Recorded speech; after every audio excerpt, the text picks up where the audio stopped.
উন্নত চিকিৎসার জন্য বেগম জিয়ার যুক্তরাজ্য যাত্রা অনেকটাই অনিশ্চয়তার মুখে। স্বাস্থ্যগত কারণ ছাড়াও কয়েকদিন ধরে নানা কারণ যুক্ত হয়েছে এর সঙ্গে। বেগম জিয়াকে ঘিরে খানিক স্থবির হওয়া রাজনীতির মাঠে নির্বাচন নিয়েও অনিশ্চয়তার মেঘ জমছে একটু একটু করে। সংকটাপন্ন বেগম জিয়া ও রাজনীতির সবশেষ অবস্থা নিয়ে আমাদের আজকের এখন প্রকাশ নাম দিয়েছি সন্ধিক্ষণ। সঙ্গে আছি মুজাহিদ শুভ, আর আমার সঙ্গে আছেন মুজিবুর রহমান মঞ্জু, চেয়ারম্যান এবি পার্টি, আরও আছেন মারুফ কামাল খান, সম্পাদক প্রতিদিনের বাংলাদেশ। আপনাদের দুজনকে স্বাগত জানাচ্ছি আমাদের অনুষ্ঠানে। মুজিবুর রহমান মঞ্জু, শুরুতে আপনার কাছে একটু জানতে চাই যে বেগম জিয়ার অসুস্থতা, তারেক রহমানের ফিরতে না পারা এবং নির্বাচনী মাঠে বিএনপির খানিকটা পিছপা একটা ভাব পরিলক্ষিত হয় এবং শব্দচয়নেও অনিবার্য কারণ এই সব নতুন করে বলা, মানে সব কিছু মিলে অনেকগুলো রাজনীতিবিদ যারা ফেব্রুয়ারিতে নির্বাচন হবেন কিনা এটি নিয়েও এক ধরনের শঙ্কা প্রকাশ করেছেন। বিষয়গুলো কি আসলে এরকম একটু গোলমেলে হয়ে যাচ্ছে কিনা? ধন্যবাদ শুভ আপনাকে। মারুফ কামাল ভাই আছেন, দর্শকদেরকেও শুভেচ্ছা। প্রথম কথা হচ্ছে যে দেখেন, রাজনীতিতে তো নানা ধরনের আলোচনা থাকবেই, নানা ধরনের বিষয় মাঝে মাঝে উঠে আসবে। আমরা প্রথম থেকেই দেখেছি নির্বাচনকে ঘিরে এক ধরনের অবিশ্বাস, সন্দেহ, সংশয় কাজ করছে। বিএনপি শুরু থেকেই বলে এসেছে যে নির্বাচন হবে না, নির্বাচন না হওয়ার একটা শঙ্কা আছে। প্রফেসর ইউনূস 5 বছর থাকতে চান, উনি লিঙ্গারিং করবেন। বিএনপি এটা নিয়ে যথেষ্ট ধোঁয়াশা তৈরি করেছে। এই ধোঁয়াশাটা কেটেছে এসে যখন ইংল্যান্ড সফরের পরে, প্রধান উপদেষ্টা ইংল্যান্ড সফরের পরে যখন ফেব্রুয়ারির শেষ সপ্তাহে নির্বাচনের ঘোষণা হলো, তখন দেখা গেলো যে বিএনপি এই কথা আর বলছে না। তারপরেও বিএনপির কোনো কোনো নেতৃবৃন্দ তারা কিন্তু শঙ্কা প্রকাশ করেন যে নির্বাচন হবে না, এবং তাদের সন্দেহের আঙ্গুলটা থাকে জামাতের দিকে, এনসিপির দিকে বা অন্যান্য রাজনৈতিক দলের দিকে। এর একটা কারণ হচ্ছে জামাত কিছু আন্দোলন করেছে এবং এনসিপি সহ, জামাত সহ বা আমরা যারা গণ অভ্যুত্থানের সংস্কার ইস্যুতে যারা একই টোনে সংস্কার ইস্যুতে যারা আমরা একটু সোচ্চার ছিলাম, আমরা যেহেতু সংস্কারটাকে বেশি হাইলাইট করেছি, বিএনপি বলার চেষ্টা করেছে যে আমরা নির্বাচনকে সংস্কারের মুখোমুখি দাঁড় করাচ্ছি। বাস্তবে কিন্তু নির্বাচনের ব্যাপারে কোনো জায়গা থেকেই কোনো ধরনের অস্পষ্ট কথা আসে নাই। সরকারের পক্ষ থেকে এসেছিল, প্রথমে বলেছিল যে জুন, তারপরে এপ্রিল, তারপরে এসে ফেব্রুয়ারিতে এসে এটা মানে মোটামুটি একটা জায়গায় স্থির হয়েছে। সরকারের প্রস্তুতিগত দিক থেকে আমরা দেখি যে ওনারা সবসময় বলেন যে ওনারা খুব প্রস্তুত। জামাতকে আমরা দেখি সবচেয়ে বেশি নির্বাচনী প্রস্তুতিতে এগিয়ে আছে। অ্যান্ড দেন বিএনপি যদিও প্রার্থী ঘোষণা নিয়ে একটু বিলম্ব হয়েছে, কিন্তু বিএনপির প্রস্তুতি যথেষ্ট ছিল, কারণ তাদের সংগঠন খুবই মানে স্ট্রং, বিভিন্ন জায়গায় বিভিন্ন স্থানে সেগুলো ছিল। এখন তাহলে নির্বাচনের শঙ্কাটা কোথায়? আমরা বারবার বলে এসেছি নির্বাচন নিয়ে কোনো শঙ্কা নাই, নির্বাচন সুষ্ঠু হবে কিনা সেটা নিয়ে আমাদের একটা কনসার্ন আছে। আমরা কিছুটা উদ্বিগ্ন নানা কারণে, আইনশৃঙ্খলা পরিস্থিতি, প্রশাসনের মানে এক ধরনের আত্মবিশ্বাসের অভাব ইত্যাদি নানা বিষয় আমরা বলেছি। এখন দেখেন, বিএনপি যেহেতু সবচেয়ে বেশি নির্বাচনের ব্যাপারে সোচ্চার ছিল, খটকাটা তৈরি হয়েছে রিসেন্টলি। সেটা হচ্ছে বেগম খালেদা জিয়া তো দীর্ঘদিন থেকে অসুস্থ, উনি কখনো কখনো খুব বেশি অসুস্থ হয়ে পড়েন, আবার আল্লাহর রহমতে উনি সুস্থতার দিকে ফিরে এসেছেন। আমরা সর্বশেষ 21শে নভেম্বর ওনার সাথে যখন আমরা সশস্ত্র বাহিনী দিবসে ওনার সাথে সবাই আমরা সাক্ষাৎ পেয়েছি, তখন আমাদের কাছে খুবই ভালো লেগেছে। উনি হাসি খুশি সবার সাথে কথা বলেছেন। তবে খুব কাছ থেকে যখন আমরা দেখেছি তখন বুঝলাম যে উনি আসলে খুবই মানে আমরা যেরকম সুস্থ মনে করছি সেরকম সুস্থ উনি না। তার 2-3 দিন পর থেকেই তো ওনার অসুস্থতাটা বাড়লো দুর্ভাগ্যজনকভাবে। এখন তো উনি খুবই অসুস্থ। এখানে অনিশ্চয়তাটার একটা জায়গায় তৈরি হয়েছে, সেটা হচ্ছে তারেক রহমানের একটা স্ট্যাটাস, যেটাতে উনি বলেছেন যে সবাই মনে করেছিল যে এখন তো তারেক রহমানের অন্তত আসবেন মানবিক কারণে। এর আগে কিন্তু একটা আলোচনা ছিল যে উনি নভেম্বরে আসছেন, ডিসেম্বরের ফার্স্ট উইকে আসছেন, এই ধরনের আলোচনাগুলো ছিল। উনি যখন একটা স্ট্যাটাস দিয়েছেন, যে স্ট্যাটাসটা একটু গোলেমেলে, মানে সেখানে উনি বলেছেন যে উনি একক কর্তৃত্বধীন না, অবারিত না ওনার জন্য। তো এটা হতে পারে, কারণ উনি তো সত্য একটা দলের প্রধান, উনি তো একক সিদ্ধান্ত নিতে পারেন না।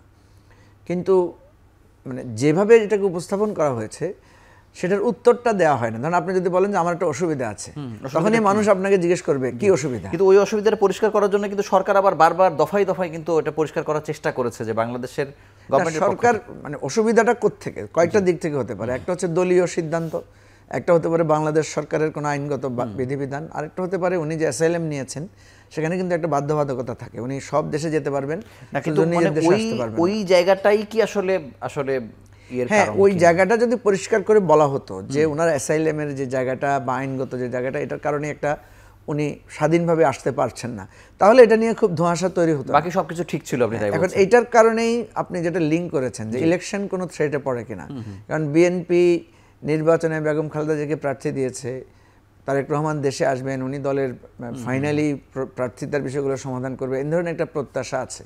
তো অনেকের এখন একটা শঙ্কা তৈরি হয়েছে যে এই যে উনি যদি না আসতে পারেন, বিএনপি ওনার অনুপস্থিতিতে নির্বাচন করবেন কিনা, বা ওনার না আসারও বা আশঙ্কাটা কেন তৈরি হলো। আমি আপনার কাছে আসবো। মারুফ কামাল খান, আপনার কাছে জানতে চাই যে বেগম জিয়াকে বিদেশে নেয়ার ক্ষেত্রে অনেক ধরনের সমন্বয়হীনতা আমরা দেখছি, কিন্তু আমাদের কাছে একটি প্রশ্ন আসছে যে এই যে মহাসচিব জানেন না বললেন জোবাইদা রহমান আসবেন, রাতেই জানা গেল তিনি আসছেন, এয়ার অ্যাম্বুলেন্স পরিবর্তন হলো, স্বাস্থ্যগত তথ্য নিয়েও কিন্তু নানা রকম গল্প আমরা শুনছি, অনেক সত্য কথাই হয়তো আমরা শুনছি, মানে একটা সমন্বয়হীনতা দেখেন কিনা আপনি, আপনার কাছে কি মনে হয়? খুব বেশি সমন্বয়হীনতা আছে বলে আমার কাছে মনে হয় না। প্রথম যেটা সেটা হচ্ছে যে বাংলাদেশের যে ওই পুরনো ধাঁচের চিন্তা নিয়ে তো চলে, রাজনৈতিক দলগুলো পুরনো সিস্টেমেই চলে। তো সেখানে যেমন বেগম জিয়ার মতো একজন ব্যক্তি বা ব্যক্তিত্ব, তিনি অসুস্থ, তিনি হসপিটালে আছেন, অন্য কোনো দেশ হলে বা এটা যেটা ডিমান্ড করে, সময়ের দাবি হচ্ছে যে প্রতিদিন ওনার একটা হেলথ বুলেটিন প্রচার করা, আপডেট দেয়। আচ্ছা, আপডেট দেওয়া। তাহলে কিন্তু এই গুজব, এই নানান ধরনের ব্যাখ্যা বিশ্লেষণ, নানা ধরনের কান কথা, নানা ধরনের প্রচারণা, এখন তো সোশ্যাল মিডিয়ার যুগ, সোশ্যাল মিডিয়া যে যার খুশি সে তার আপন মনের মাধুরী মিশিয়ে কিছু একটা লিখে দিল, প্রচার করলো, সেসব হতো না আর কি। প্রতিদিনই একটা আপডেট দেওয়া উচিত ছিল, এটা দেওয়া হয় বিভিন্ন দেশে, যারা ভিভিআইপি পার্সোনালিটি যারা তাদের অসুস্থ, হেলথ বুলেটিনটা প্রচার করা দরকার। এটা প্রচারের ক্ষেত্রে এটা হাসপাতালও করতে পারতো, তারপরে ওনার চিকিৎসকরা করতে পারতেন, অথবা ওনার মানে পার্টি থেকে, দল থেকে বা পরিবার মানে থেকে এটা ছাড়াও অন্য বিষয়গুলো আপনার কাছে কি মনে হয়? এটা করা যেত। আর দ্বিতীয় যেটা সেটা হচ্ছে যে এমনি তো একটা আনসার্টেনিটি তো এমনিতেই আছে, সেটা হচ্ছে যে ওনাকে উন্নত চিকিৎসার জন্য বা সমন্বিত চিকিৎসার জন্য দেশের বাইরে নিয়ে যাওয়ার যে প্রস্তাব বা যে সিদ্ধান্ত বা যে উদ্যোগ, সেটার একটা আনসার্টেনিটি প্রথম থেকেই ছিল, এ কারণে যে এই যে লং ডিস্টেন্স ফ্লাইং, এটা তো নির্ভর করে পুরোপুরি ওনার হেলথ অ্যালাউ করবে কিনা, ডাক্তারদের অনাপত্তির উপরে নির্ভর করে। কিন্তু মানে যখন তারেক রহমান আসতে পারবেন না এটি নিশ্চিত করলেন, তখন স্বাস্থ্যের অবস্থা কি এমন ভালো হলো যে তখন নিয়ে যাওয়ার? না, উনি পারবেন না এরকম কোনো কথা বলেছেন এটা আমার মনে হয় না। পারবেন না বলছেন না, যখন অনিশ্চয়তার কথাটা উনি বললেন। অনিশ্চয়তা না, প্রথমে হচ্ছে যেটা মহাসচিবও বলেছেন যে যদি ইমার্জেন্সি দেখা দেয় তারেক রহমানের আসার ক্ষেত্রে, তাহলে তিনি আসবেন, খুব দ্রুত চলে আসবেন। তো সুতরাং উনি আসবেনই না, অনিশ্চিত সেটা না, বলা হয়েছিল। দলের মহাসচিব তিনি পরিষ্কার করে বলেছেন যে উনি আসবেন যদি সেরকম ইমার্জেন্সি দেখা দেয়, আর না হলে ওনাকে যদি বাইরে চিকিৎসার জন্য নেওয়া হয় তাহলে হয়তো উনি যথাসময়ে আসবেন, বা যেরকম তাদের প্ল্যানিং আছে ওই সময়সীমার মধ্যে আসবেন, যেটা বারবার তারা বলেছেন যে শিডিউল ঘোষণার পরে তারেক রহমান দেশে আসবেন। এটা দলের তার মানে হচ্ছে আপনি সমন্বয়হীনতা সেভাবে আসলে দেখছেন না, আমি দেখছি না। তো আরেকটা হচ্ছে যে ওই যে তাকে ক্যারি করার জন্য যে যানবাহনের ব্যবস্থা, যেটাকে এয়ার অ্যাম্বুলেন্স, তো কাতার গভর্নমেন্টের কাছে যখন এটা বলা হয়েছে তখনই তারা এগ্রি করেছে। তারা বলেছে যে কখন লাগবে এটা বলবেন। তো এটা হচ্ছে কাতারের ইয়েদের মানে রাজপরিবারের বিশেষ কাজে ব্যবহৃত হয় এই অ্যাম্বুলেন্স, এটা মেনটেনেন্সের জন্য গেছে। তো সুতরাং এটা তারা সরবরাহ করতে পারেনি, তারা বিকল্প কতগুলো প্রস্তাব করেছে। তো যেটা বিকল্প এয়ারক্রাফট তারা যেটা প্রস্তাব করেছে, আমি যতটুকু জেনেছি আর কি, এটা আকৃতিতে অনেক ছোট এবং এত লং ডিস্টেন্স এটা ফ্লাই করার জন্য উপযুক্ত। কিন্তু মানে মহাসচিবের যে সরাসরি বলা যে গণমাধ্যমকে আপনারা কোথায় নিয়ে যাচ্ছেন, একেবারে না, মহাসচিব সব জানবেন এটা তো না। মহাসচিব জুবাইদুর রহমান তো একটা পারিবারিক ব্যক্তি। আচ্ছা, তো সুতরাং মহাসচিব তো মানে জুবাইদুর রহমানের সঙ্গে দলের সম্পর্ক তো সরাসরি নাই, পরোক্ষভাবে। জুবাইদুর রহমানের আশাটা মানে হঠাৎ করে সিদ্ধান্ত হয়েছে, এটা মহাসচিব নাও জানতে পারেন। তবে ওই যে মিডিয়া কোথায় নিয়ে যাচ্ছেন ওটা উনি না বললে ভালো। আমরা আসবো ছোট্ট একটু বিরতি নিয়ে ফিরছি। দর্শক, আপনারা দেখছেন এখন প্রকাশ।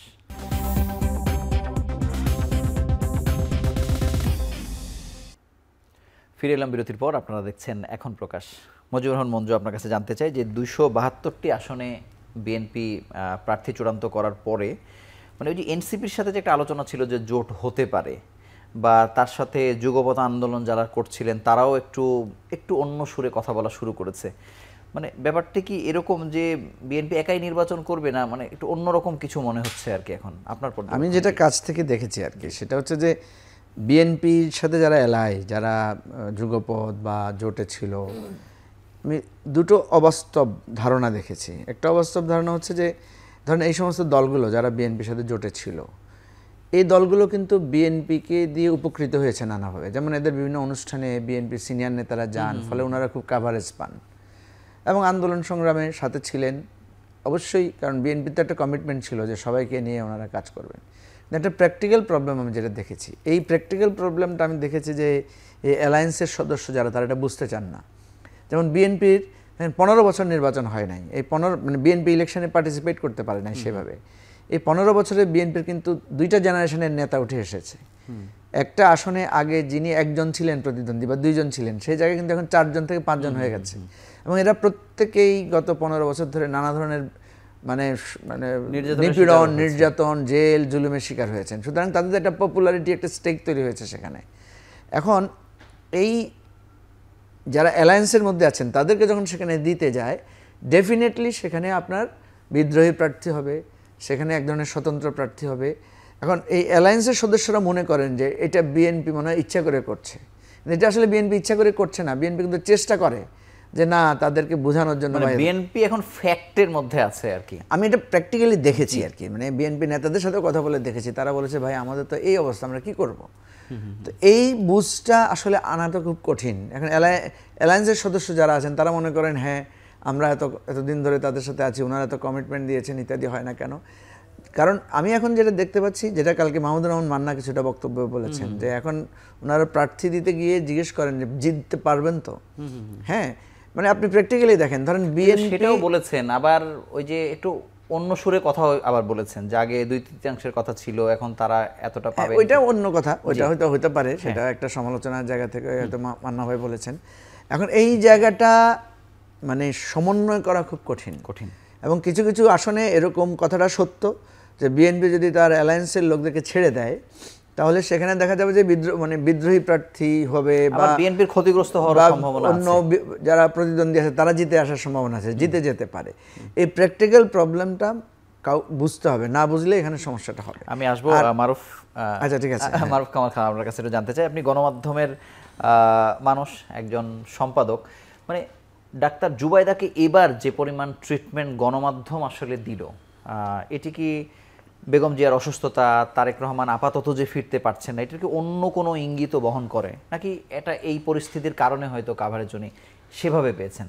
না, আমার তো মনে হয় যে সময়ের দাবি, এটা সময়কে এক একজনকে ফেস ভ্যালু যেটা আমরা বলি, সংবাদ মূল্য, এটা বাড়িয়ে দেয়। তো এখন কিন্তু এই যেহেতু তারেক রহমান সাহেব আসেন নাই, তারেক রহমান সাহেবের প্রতিনিধিই বলা যায়, তার স্ত্রী এসছেন, তো সুতরাং মানুষের সে কি করবে, কি সিদ্ধান্ত হচ্ছে, সে কি সিদ্ধান্ত দিচ্ছে, কেন অনেকগুলো সিদ্ধান্ত ডাক্তাররা দিতে পারবে না, পার্টিও দিতে পারবে না, পারিবারিক লেভেল থেকে দিতে হবে কিছু কিছু সিদ্ধান্ত। যে এই অবস্থা ওনার, এখন ওনাকে মুভ করানো হবে না এখানে চিকিৎসা দেওয়া হবে, এই যে কতগুলো সিদ্ধান্ত, ইটস এ ভেরি সেন্সিটিভ। তো সেটা এই সিদ্ধান্তগুলো পরিবার থেকেই আসতে হবে। তো সব কিছুর কারণে সব মিলিয়েই কিন্তু এখন জুবাইদা রহমান ইম্পর্টেন্ট একটা, মানে সংবাদ মূল্য বেড়ে গেছে। আমার মনে হয় এটাই, এর কোনো মতলব আছে অন্য কিছু আমার কাছে তা মনে হয়। মুজিবুর রহমান, আপনি কিছু এখানে যোগ করতে চান কিনা? এখানে হচ্ছে যে পরিবারের একটা লেগেসি তো থাকে। জুবাইদা রহমান আসলে ওনাকে নিয়ে একটা হাইপ তোলার একটা প্রচেষ্টা আগেও ছিল না যে তা না। যে আপনি দেখবেন উনি লন্ডন থেকে গতবার কিভাবে আসছেন, কি কথা বলছেন, ওগুলো পর্যন্ত আমাদের সোশ্যাল মিডিয়াতে ওই ছাপটাও আবার আছেও, ওগুলো পিক করেছে মিডিয়া। আসলে মিডিয়া পিক করে হচ্ছে তার নিউজ মূল্য বাড়ানোর জন্য। দেখেন বেগম খালেদা জিয়া অসুস্থ, কিন্তু তার চাইতেও মিডিয়া অনেক বেশি সেন্সিটাইজড যে তারেক রহমান কেন আসছেন না, কে আসছেন, এগুলো নিয়ে কথা। এটা মিডিয়ার একটা বিষয় থাকে। আপনি আগে যে প্রশ্ন করেছেন একটা কথা আমি বলেছি, সেটা হচ্ছে এনসিপির সাথে বিএনপির যে অ্যালায়েন্সের কথা আপনি বলেছেন। আমি যতটুকু খোঁজ নিয়ে জানার চেষ্টা করেছি সেটা হচ্ছে এই ধরনের কোনো একদম ক্যাটাগরিক্যালি আলোচনাটা ওনারা করেন না। একদম প্রথম দিকে একটা আলোচনা ছিল, যেটা আমি একবার মিডিয়াতে বলার পরে দেখলাম যে সেটা বিএনপি অস্বীকার করেছে, এনসিপি অস্বীকার করেছে।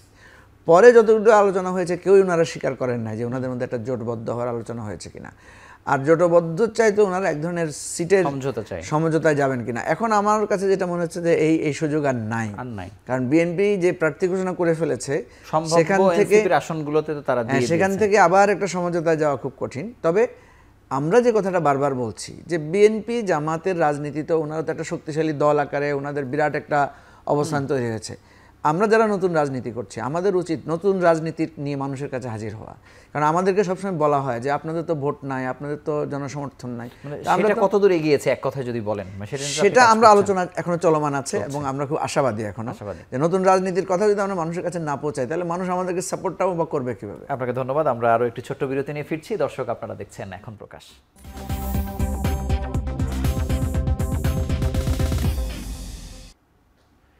আবারও ফিরে এলাম বিরতির পর। আপনারা দেখছেন এখন প্রকাশ।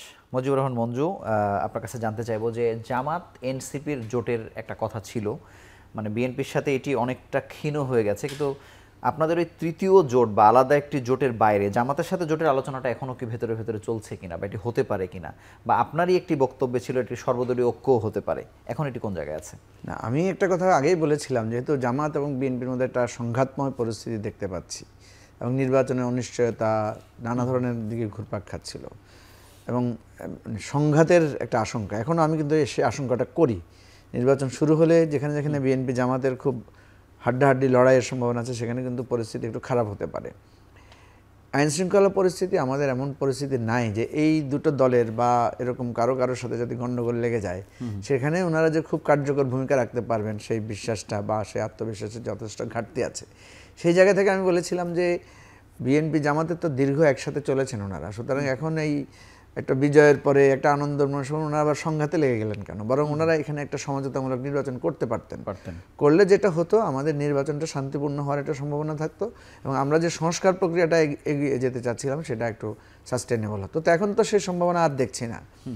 আর দ্বিতীয়, আপনি যেটা বলেছেন এনসিপির সাথে জামাতের কোনো একটা বোঝাপড়া হওয়ার সম্ভাবনা আমি দেখি না। কেন দেখি না?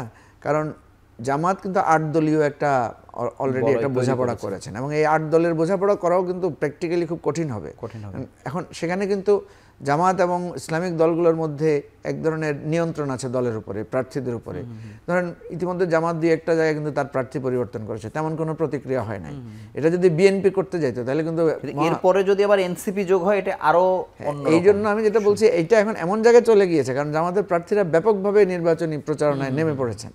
তো এটা আমি আপাতত সম্ভাবনা দেখি না। তবে নির্বাচন ঘনিয়ে আসতে আসতে এক ধরনের বাংলাদেশের নির্বাচন সবসময় দুই ধারায় হয়, যে একে হারাইতে হবে, মানে এক ধরনের হয় বিএনপি ঠেকাও, নাহলে জামাত ঠেকাও, নাহলে আওয়ামী লীগ ঠেকাও, এই ধরনের একটা ব্যাপার উঠে যায়। তো নির্বাচন আসতে আসতে এই ধরনের একটা পরিস্থিতি হতে পারে, জামাত ঠেকাও একটা হতে পারে, জামাত ঠেকানোর জন্য সবাই এক হও, আবার বিএনপি ঠেকাও, বিএনপির জন্য সবাই এক হও, এই ধরনের কিছু হওয়ার মানে ফেনোমেনন আছে, সম্ভাবনা আছে বলে আমি মনে করি।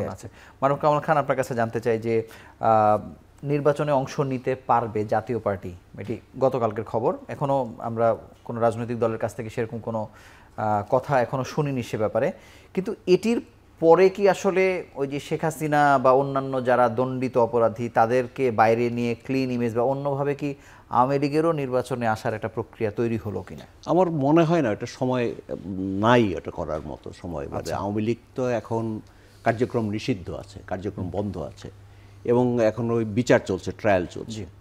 এই মুহূর্তে এই বিচার প্রক্রিয়া শেষ করে তারপরে ওখান থেকে লোক বাছাই করে তাদেরকে সুযোগ দেওয়া, এটা আমার মনে হয় না এই নির্বাচনে, এবং জনমতের যে অবস্থা তাতে মানে সরকারও এই ঝুঁকি নেবে বলে আমার মনে হয় না। কিন্তু বাংলাদেশের রাজনীতির এরিনার বাইরেও তো আসলে অনেক রকম মেকানিজম হয়, সেখান থেকে সেটা আছে, কিন্তু সেটা আওয়ামী লীগের পক্ষে, যে কারণে আওয়ামী লীগের বিপক্ষে এত তথ্য উপাত্ত এখনো মানে প্রমাণিত এবং জ্বলন্ত অবস্থায় আছে, এগুলো নিয়ে তো এখন ইয়ে চলছে। এই মুহূর্তে আমার মনে হয় না কোনো আন্তর্জাতিক অঙ্গন থেকে কেউ, দুই একজন বলতে পারে মানবাধিকার। একটা ছোট বিষয় জানতে চাই যে এনসিপির আসলে যে কোনো জোটে যাওয়া না যাওয়ার সাথে কি নির্বাচনে খুব বেশি জয় পরাজয়ের ফ্যাক্টর হতে পারে, আপনি কি মনে করেন? খুব বেশি হবে না, তবে কিছুটা তো হবে, কিছুটা হবে। কারণ তারা তো এই যে আন্দোলন যেটা গেল, যেটা সফল আন্দোলন, যেটা গণ অভ্যুত্থানে বলি আমরা বা বিপ্লব বলা হয়, তো এই আন্দোলনে তো তারা মানে ফ্রন্ট রানার ছিল, সামনে তাদের আছে আর কি। এখন সেটা তারা ধরে রাখতে পারেনি, অনেকখানি ক্ষয় হয়ে গেছে। তারপরেও তো তাদের প্রতি আর নতুন প্রজন্ম, তাদের তো নতুন প্রজন্মকে তো তারা রিপ্রেজেন্ট করে, তো সুতরাং তারা যে কোনো দিকেই যাক সেটার তো একটা প্রভাব থাকবেই, খুব বেশি না থাকলেও থাকবে। না, আইআরআই এর যে জরিপ সেখানে কিন্তু যে পার্সেন্টেজটা দেওয়া হয়েছে ওটা কিন্তু ফ্যাক্টর আকারে রান মানে ইমার্জ করতে পারে, সম্ভাবনা আছে। দুই দলের। আপনাদের ধন্যবাদ। আমরা শেষ বিরতি নিয়ে আলোচনায় ফিরছি। আপনারা দেখছেন এখন প্রকাশ।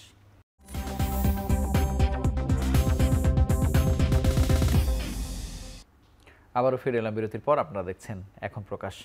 মারুফ কামাল খান, আপনার কাছে জানবো যে এই যে বেগম জিয়াকে সক্রিয়ভাবে না পাওয়া এই নির্বাচনে একটি অনিশ্চয়তা তৈরি হয়েছে, তারেক রহমানের এখন পর্যন্ত মানে ফিরতে না পারা, মানে এবারের নির্বাচনে কি এটার একটা গ্যাপ বা এটার একটা ক্ষতি কি আসলে বিএনপির দিক থেকে হবে কিনা? আমার মনে হয় না ক্ষতি হবে না। আমি মনে করি যে এটা বরং উল্টোটা হতে পারে, উল্টোটা আমারও তাই মনে হয়। লাভ হতে পারে, কারণ এটা একটা সহানুভূতিশীল ভোটার সংখ্যা বাড়বে বলে আমি মনে করি। এবং এটা কিন্তু অনেক সময় নীরবতাও কিন্তু সবচেয়ে বড় প্রচার হয়ে যায়, নিষ্ক্রিয়তাও কিন্তু সবচেয়ে বড় প্রচার হয়ে যায়, কখনো কথা না বলাটাই কিন্তু সবচেয়ে বেশি বলা হয়ে যায়। তো সুতরাং এই পরিস্থিতিতে আপনারা দেখেছেন যে বেগম জিয়াকে কেন্দ্র করে জাতির সমস্ত আবেগ যেভাবে আবর্তিত হয়েছে বা হচ্ছে এখনো, তো এটা তো আবার নির্বাচন যেহেতু নির্বাচনের কাছে, এবং তিনি জাতীয় ঐক্যের এক ধরনের জাতীয় ঐক্যের প্রতীকে পরিণত হয়েছে, দলমত নির্বিশেষে। একেবারে খুব জাতিদ্রোহী এবং খুব বাজে মানুষ ছাড়া সবাই তো দলমত নির্বিশেষে প্রত্যেকেই রেসপন্স করছে, প্রত্যেকেই প্রার্থনা করছে, প্রত্যেকেই কাতর হয়েছে, প্রত্যেকেই এমন কথা সবাই বলছে যে জাতির এই ক্রান্তিকালে তার মতো মানুষ দরকার ছিল, অন্তপক্ষে উপদেষ্টা হিসেবে, অন্তপক্ষে পরামর্শক হিসেবে তার কাছে যাওয়া যেত, কথা তার মতামত নেওয়া যেত। এই যে জায়গায় উনি চলে গেছেন, খানিকটা তো দলের ঊর্ধ্বে উঠে গেছেন, সেটা আমার মনে হয় ডিভিডেন্ড দেবে ইলেকশনে। ধন্যবাদ। মজিবুর রহমান মঞ্জু, আপনার কাছে জানতে চাইছি যে অনিশ্চয়তার কথা তো আসলে আমরা নানানভাবে আসলে বলছি, কিছু বাস্তবতা আছে, কিন্তু এটা কি এমন দিকে যেতে পারে যদি হয়তো সপ্তাহ দুয়েকের মধ্যে দেখা গেল যে আসলেই একটা অনিশ্চয়তার মধ্যে যাচ্ছে, তখন কি ওই যে সেই যে আন্দোলন নির্বাচন হওয়ার জন্য এরকমও কি আসলে যেতে পারে কিনা? প্রথম কথা হচ্ছে একটা অনিশ্চয়তা যদি আপনি বলেন, আমরা যদি ক্রিটিক্যাল থিঙ্কিং করি আর কি, যে ধরেন বিএনপি কোনো কারণে চাচ্ছে যে নির্বাচন একটু পিছিয়ে যাক, তখন সরকার যদি কঠোর থাকে যে না আমরা, যেমন ডক্টর ইউনূস কিন্তু আপনার মনে আছে মির্জা ফখরুল ইসলাম আলমগীর বলেছিলেন যে ফেব্রুয়ারিতে যদি ইলেকশন না হয় ডক্টর ইউনূস আর থাকবেন না। কোনো কারণে যদি প্রফেসর ইউনূস মনে করেন যে না আমি কথা দিয়েছিলাম ফেব্রুয়ারিতে ইলেকশন করব, ফেব্রুয়ারিতে না হলে আমি আর নাই, আপনারা নিজেরা কীভাবে করবেন আপনারা ঠিক করেন। এবং তখন ধরেন মানে আমরা তো দেখি যা বিএনপি যা বলে জামাত তার পাল্টাটা বলে, বা জামাত যেটা বলে বিএনপি তার পাল্টাটা বলে। কোনো কারণে ধরেন এতদিন, আজকে আপনি দেখেছেন ইন্টারেস্টিং ঘটনা, সিলেটে জামাতে আমির বলেছেন যে নির্বাচন প্রতিহত করার ষড়যন্ত্র হচ্ছে, আমরা এটাকে হতে দিব না। তো যদি এই ধরনের কোনো ঘটনা ঘটে, আমিও কিন্তু একবার বলেছিলাম যে বিএনপি এমনও হতে পারে যে নির্বাচন আসতে আসতে বিএনপি দেখা যাবে যে নির্বাচনের জন্য প্রস্তুত না, বা নির্বাচন। একটা জিনিস যে কথাটা আপনি সোহেল ভাইকে জিজ্ঞেস করেছেন, যে আমি মনে করি যে বেগম জিয়া যদি সুস্থ হয়ে ফিরেন এই অবস্থা থেকে, তাহলে এটা অনেক বেশি ডিভিডেন্ড দেবে বিএনপিকে, যে বিএনপি যদি ওনাকে নির্বাচনী জায়গায় নিয়ে যায়। আর আল্লাহ না করুক যদি কোনো ধরনের দুঃসহ স্মৃতি হয়, তাহলে দেখবেন অন্তত 1 মাস ব্যাপী বেগম জিয়াকে নিয়ে আলোচনা হবে। যেন আমরা অনেক স্মৃতি আছে ওনার সাথে, আমরা সবাই সেই স্মৃতি কাতর হব। কিছুদিন আগে আমি সোহেল ভাইয়ের একটা লেখা পড়েছি, বেগম জিয়া ওনাকে একবার তুই বলে সম্বোধন করেছিলেন, আমি নিজেও খুব মানে আবেগ আপ্লুত হয়েছি। সোহেল ভাই কতটুকু হয়েছেন নিশ্চয়ই বোঝা যাচ্ছে। তো এইটা পুরোটাই বিএনপির পক্ষে যাবে, আমি যদিও আমরা এই ধরনের আলোচনা করতে চাই না, মানে কিন্তু আমি একেবারে 1 মিনিট আপনার কাছে জানতে চাই যে সবকিছুই কি দেশের চিন্তা, সবকিছু দেশের চিন্তা অনুযায়ী আসলে হয় কিনা, এর বাইরে তো আসলে হয়। আমি আপনাকে বলি আসলেই হয়। আমরা অযথা নানা ইনফ্লুয়েন্সের কথা বলি, এটা আমাদের একটা দুর্বলতা। দিন শেষে আমার জমিনে আমার মাটিতে যেটা হয় সেটাই সাস্টেইন করে। এটা 24-এর 5ই আগস্ট অভ্যুত্থান এটা প্রমাণ করেছে, কারো কোনো ইনফ্লুয়েন্স এখানে কাজ করে নাই। সবাই মানুষ যখন ডিটারমাইন হয় সেটাই, তখন কেউ আর জায়গাটা করে নিতে পারে না। হ্যাঁ, এটা 75 সালে অনেকে বলেছিল যে শেখ মুজিবুর হত্যার পরে ইন্ডিয়া ঢুকে যাবে, এবারও শেখ হাসিনাকে নিয়ে ইন্ডিয়া, অনেক কথা হচ্ছে দেশের মানুষের চিন্তা চেতনার বাইরে কোনো কিছু দাঁড়াবে না। 71 সালেও সেটা হয় নাই। দেশের মানুষ যখন স্বাধীনতার জন্য উন্মুখ হয়ে গেছে তখনই কিন্তু পরিবর্তনটা এসেছে। কেউ আমাদেরকে স্বাধীনতা এনে দিয়ে, আর যদি নির্বাচন পিছিয়েও যায় মনে করেন বেগম জিয়া বা অন্য যে কোনো ইস্যুতে, এটা তো খুব বেশি দূর পর্যন্ত পেছানোর তেমন কিছু নাই না। আমি মনে করি পিছালে এটা ডিসেম্বরে চলে যাবে, শুধু যদি ফেব্রুয়ারি থেকে কোনো কারণে যদি এটা পিছাতে হয়, এটা আর মাঝখানে থাকবে না। মানে কেন, মানে এটার ব্যাখ্যা একটা তো হচ্ছে ফেব্রুয়ারির পর তার পারছেন না, রমজান পরীক্ষা নানা বিষয় আসছে, এরপরে ওয়েদারগত একটা ব্যাপার আছে। মানে ইলেকশন শীতকাল ছাড়া হয় না সচরাচর আর কি, সেটাই বোধহয় উনি হ্যাঁ, বলতে এটাই দেখেন আপনি, আমরা পোস্টার লাগাচ্ছি, এটা লাগাচ্ছি শীতকাল, মানে গরমকাল, বর্ষাকালে তো এগুলো কোনো তার মানে ফেব্রুয়ারিতেই হতে হবে, না হলে সেটি একটি অনিশ্চয়তা তৈরি হতে পারে। আপনাদের দুজনকে ধন্যবাদ আমাদের সঙ্গে যুক্ত হবার জন্য। আপনাকেও ধন্যবাদ। আমরা প্রত্যাশা করি যে নির্বাচন যথাসময়ে হবে, বা ফেব্রুয়ারির 15 তারিখের মধ্যে যেটি শোনা যাচ্ছে, এবং একটি সুষ্ঠু সুন্দর নির্বাচনের মধ্যে দিয়ে 24 পরবর্তী বাংলাদেশের প্রতি মানুষের যে প্রত্যাশা তৈরি হয়েছে সেই প্রত্যাশা পূরণ হবে। আপনারা ভালো থাকুন, সুস্থ থাকুন।